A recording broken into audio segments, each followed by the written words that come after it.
pagluluto kami ng langka. Langka namin yung langka lang. Manba. Kailangan higasan mabuti at para hindi amoy tawas. Tara guys, ilagay na natin ang luyang hiniwa-hiwa. Yan, siguraduhin guys na manipis ang pagkakahiwa. At least kahit malapad siya, is manipis. Para mas malasa. Hindi na natin gagawing brown dahil ginataan naman to. Lagay na natin ang bawang.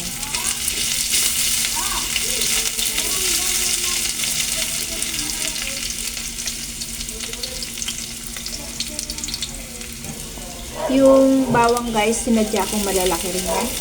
Dahil ginataan yan. Lagay na natin ang sibuyas.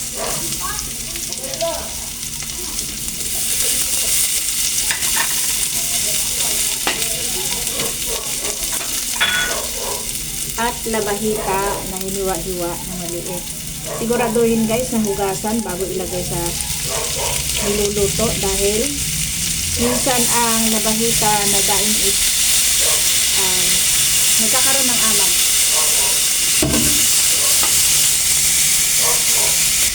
Iligay na natin ang langka guys.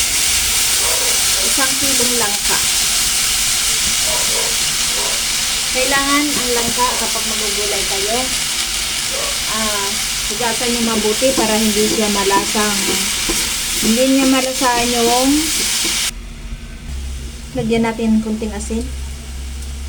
Huwag masyadong marami guys kasi yung daing na labahita is maalat na. Later na lang lagyan kung kulang sa alat. Lagyan na natin ang paminta.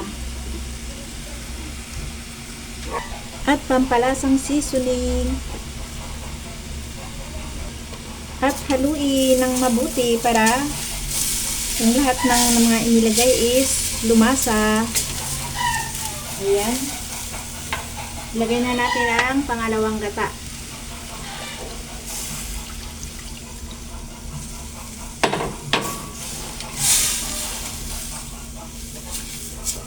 And then takpan.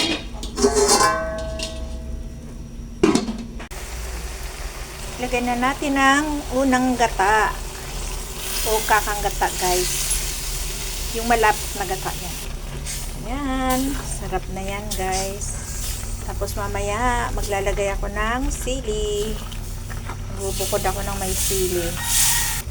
Tip lang guys, kapag nilagyan na ninyo ng kakang gata ang inyong niluluto, huwag nyo nang tatakipan ulit kasi magbubuo yan gata niya. Tapos hindi na siya magmamanti-mantika o langis-langis. Yan, ganyan lang ang paraan guys sa pagluluto ng ginataan. Tikman na natin guys. Sakto ang kanyang asin. So ganun lang guys. Kunting asin kapag daing na labahita ang inyong isasahog dahil masyado ng maalat ang daing na iyan. Bubukuran lang yung mga hindi kumakain ng may sili. Lagyan natin ng sili guys. Ayan, daming sili guys oh. 5 piraso ang inilagay ka. Manamit na yan at masiram. Lamiag yun ay. Napakasarap na yan. Kain na tayo guys. Ayan, maanghang. Napakasarap. Naglalangis-langis. For today videos guys. Thank you for watching guys.